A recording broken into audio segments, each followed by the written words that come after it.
বাপের পকেট বাইরে নিয়ে যা বয়ফ্রেন্ডকে মোবাইল ফোন গিফট করে। অনেকে আছে বাপের পকেট মেরে মায়ের সোনা চুরি করে আইফোন 16 প্রো ম্যাক্স। কথা বলেন না কেন? বাপ রে বাপ, নিজের হৃৎপিণ্ড যদি বেচার মানে সম্ভাবনা থাকতো, অনেক যুবক আছে বুকটা ফাটে বলতো ভাই হৃৎপিণ্ডটা নে, আমরা 2 লাখ টাকা দে, আইফোন 16 কিনবো। এরকম লোক আছে না? খাইতে পাই না, প্যান্ট ছিঁড়া, মাগার আইফোনের লাগে পাগল। আইফোন কে খাওয়াইবো যদি ঠিক মতো ব্যবহার করতে না পারিস? ঠিক না ভাই? না ভাই, সারাক্ষণ কেন এগুলো নেই? কিছু যুবক আছে ভাই মডেল চেঞ্জ হলেই বাস ফোন কিনতে হবে। কেন? কি করো? এত টাকা পয়সা, তুমি 2 লক্ষ টাকা 4 লক্ষ টাকা দিয়ে মোবাইল ব্যবহার করতেছো, এটা বিলাসিতা, এটা কি অপচয়? খাবার অপচয় করেন, মোবাইল ফোনে অপচয়টা, এটা আমরা অনেক সময় কিন্তু হিসাব করি না। বুঝতে পেরেছেন? কেমন একটা ফোন 20,000 টাকা, 30,000 টাকা, 10,000 টাকা, 15,000 টাকা আপনি পাচ্ছেন। বিলাসিতা, অপচয় কি? যেখানে 10,000 টাকা দিয়ে আপনি আপনার প্রয়োজনটা মেটাতে পারছেন, 30,000 টাকায় পাচ্ছেন, কেন আপনি 3 লাখে যাচ্ছেন? এগুলো ইসলাম পছন্দ করে না, এগুলো শয়তানি, শয়তানের ভাই যারা, তারা এই সমস্ত শয়তানি করে। যার প্রয়োজন আছে সে নিতে পারে। আইফোনের কাজ কি? ভালো ভালো ভিডিও করে, কন্টেন্ট করে, ভালো কন্টেন্ট বানায়। যারা বানায় তাদের কথা ভিন্ন, যারা বৈধ কন্টেন্ট তৈরি করে। কিন্তু কিছু লোক আছে বইয়ের ছবি দেওয়ার জন্য, কিছু মেয়ে আছে নিজে একটু সুন্দর করে উপস্থাপন করার জন্য ঠোঁট কালা, এই ঠোঁটটারে লিপস্টিকের মতো লাল মারার জন্য আইফোন কিনে। কথা বলেন না কেন? এই সমস্ত ফাইজলামি করার জন্য, অপচয় করার জন্য আল্লাহ মাল দেয় নাই। আল্লাহ মাল দিয়েছে কিসের জন্য? নিজে খাওয়ার জন্য, নিজে আল্লাহর রাস্তায় কিছু ব্যয় করবেন এই জন্য। এই জন্য আল্লাহ রাব্বুল আলামিন কি বলছেন? ওয়াহান মালিকি মিন আইনা ইকতাসাবা ওয়া ফিমা আনফাকা।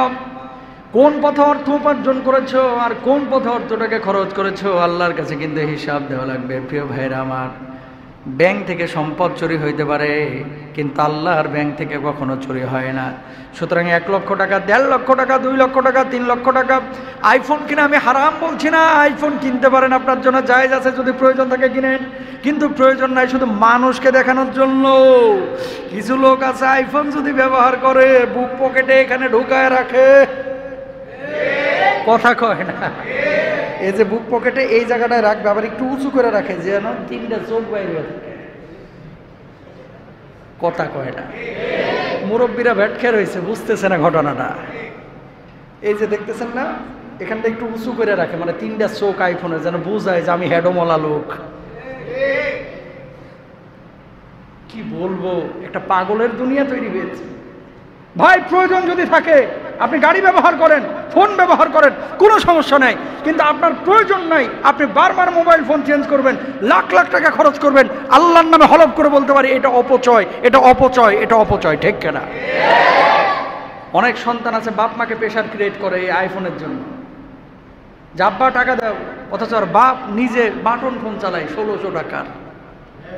বাপ চালাইতেছে বাটন ফোন আর ছেলে প্রেশার দিতেছে বাপরে, আব্বা টাকা দাও, নাহলে কিন্তু খবর আছে। 6 দিন বাড়িতে আসে না, বাইরে বাইরে ঘুরতেছে, বাপরে প্রেশার দিতেছে, টাকা না দিলে কিন্তু আসতাম না, আব্বা পড়েছে বিপদে। এগুলো সন্তান নামের ফেরাউন, জালেম। ঠিক কিনা? 2 লক্ষ টাকা ইনকাম করা কিন্তু বহুত কষ্ট ভাই। গরুর গোশত আর মাছ দিয়ে ভাত খাইতে পারেন, বুঝেন? গরুর গোশত, ডাল, একটু আলু ভর্তা অথবা একটা সবজি দিয়ে ভাত খেয়ে ফেলতে পারেন। এখন আপনার বউ এই 2-3টা তরকারি রান্না না করে 33টা পদ পাকাইছে, আপনার বউ জানে যে আপনার স্বামী খাইতে পারবে না, তাহলে 33টা পদ যে আপনি পাকাইলেন, আপনি অপচয় করলেন।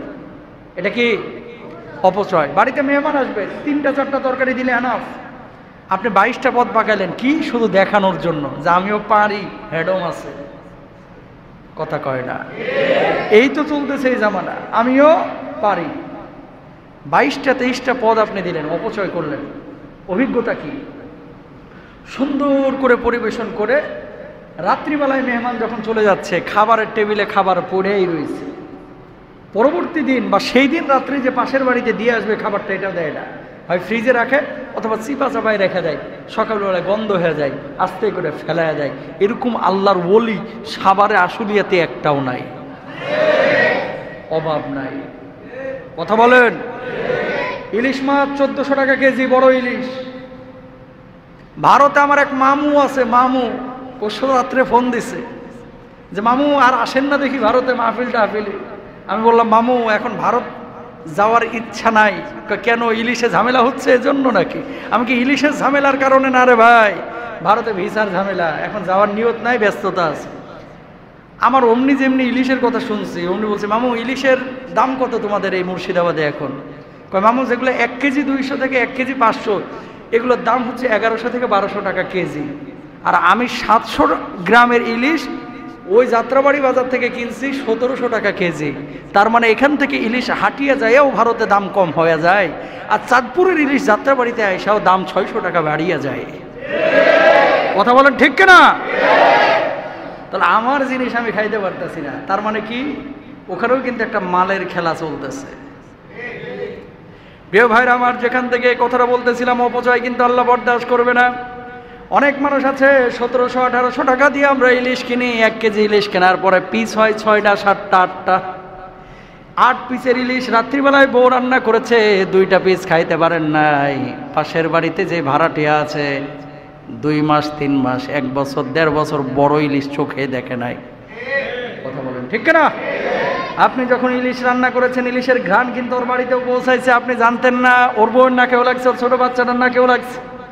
ওই জায়গাটায় যদি চিন্তা করেন 2 পিস ইলিশ, সেটা তো থাইকাই গেছে, একটু গরম করে সুন্দর করে বাটিতে তুলে দিয়ে আসি, ভাবি কিছু নেন খান আপনারাও। ভাবি তো খুশি হবে, ভাইও খুশি হবে, আমার আল্লাহ রব্বুল আলামিনও খুশি হয়ে যাবে। 2টা 3টা পিস দেশি মোরগ রান্না করেছেন, থেকে যায় রাত্রিবেলায়। পাশের বাড়িতে দিলে কিন্তু গরিব মানুষ আছে, অনেক ভাড়াটি আছে, এই গার্মেন্টসের অনেক কর্মী আছেন আশপাশে যারা গার্মেন্টসে কাজ করে, নিজেরা এসে রান্না বান্না করে। ওই সময় আপনার খাওয়া শেষ, ডাইনিং টেবিলে পড়ে থাকে, ফ্রিজে খাবারটাকে রান্না করে আপনারা ওই পরবর্তী দিন খাওয়ার জন্য রেখে দেন। আসলে বাসি খাবার আপনিও খান না, বউও খান না, খাবারটা পয়সা যায়, তারপর আরেকজনটা দিতে চায় না। এই হিসাব কিন্তু আল্লাহর কাছে দেওয়া লাগবে। এখন থেকে একটা কাজ করবেন, গোশত যদি বেশি হয়, মাছ যদি বেশি হয়, তাহলে অবশ্যই 2-1টা টুকরা, আল্লাহর নবী নিজে বলেছেন স্ত্রীদেরকে, যখনই নবীজি দেখছেন রান্না করছে, এই ঝোলটা একটু বাড়ায় দেও। কিন্তু আল্লাহর নবী ঝোল কি বেশি খাবেন নাকি? কারেন না, আমার জন্য বলতেছি না, পাশের বাড়ির মানুষটাকে যাতে করে একটু তরকারি শেয়ার করতে পারো, এই জন্য ঝোলটা আমি বাড়িয়ে দিতে বলেছি। বলুন সুবহানাল্লাহ। Be careful. এগুলো ওয়াজে আলোচনা হয় না তো, মানুষ শিখবে কোত্থেকে? শিখবে কোত্থেকে? ওয়াজে আলোচনা এগুলো করে না আমাদের স্কলাররা, প্রয়োজন মনে করে না, উচিত, এগুলো উচিত। বউকে বলে দিবেন পোলাও যদি রান্না করে, একটু পাশে আশপাশে ছোট বাচ্চা কাচ্চা আছে কিনা, আপনার সামর্থ্য আছে ইলিশ মাছ কেনার, সামর্থ্য আছে গরুর গোশত কেনার, সামর্থ্য আছে খাসির গোশত কেনার, মাসের পরে মাস চলে যায়, অনেক বাড়ি আছে, এই ছোট বাচ্চাটাও কিন্তু ফিল করে পোলাও খাইতে আমার মন চায়, গোশত খাইতে আমার মন চায়। সে বলতে পারে না, তার বাবার সামর্থ্য নাই, তার মায়ের সামর্থ্য নাই। ও ভাই, এক ডেক থেকে সামান্য একটা বাটিতে একজনের অন্তত তুলে পাঠান, তারপরেও আল্লাহর কাছে বলতে পারবেন আল্লাহ আমি শেয়ার করেছি। নবীজি বলেছেন সে মানুষটা কখনোই পূর্ণাঙ্গ মুমিন হতে পারবে না যতক্ষণ পর্যন্ত নিজে পেট পূর্ণ করে খায় আর প্রতিবেশীর কোনো খোঁজ খবর নেয় না।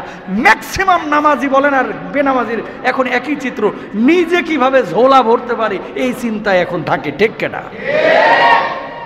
বাস্তব কথা, চূড়ান্ত বাস্তব কথা।